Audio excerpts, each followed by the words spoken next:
Patay ang isang rider sa Iloilo matapos bumangga at sumabit sa bakal na karga ng isang kolong-kolong. Nag-overtake umano ang biktima kaya hindi niya nakita yung kasalubong na tricycle. Nakatutok si John Sala ng GMA Regional TV. Patawid ang kolong-kolong na ito na may kargang steel pipe sa kalsada sa Barangay 6, Tigbawan, Iloilo noong Miyerkules. Nang biglang, may motorsiklong bumangga at sumabit sa steel pipe. Sa lakas ng impact, tumilapon ang rider na si Alex Tacuel, 23 anyos. Ang motorsiklo niya tumama pa sa isang pick-up.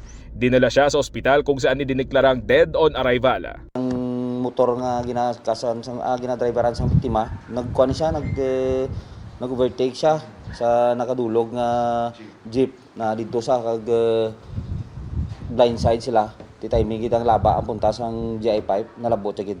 Agad isinailalim sa kustodiya ng Tigbawan Police ang driver ng kolong-kolong pero pinakawalan kalaunan. Nagkaareglo ang mga kaanak ng rider at ang driver ng kolong-kolong. Mula sa GMA Regional TV at GMA Integrated News, John Sala. Nakatutok 24 oras.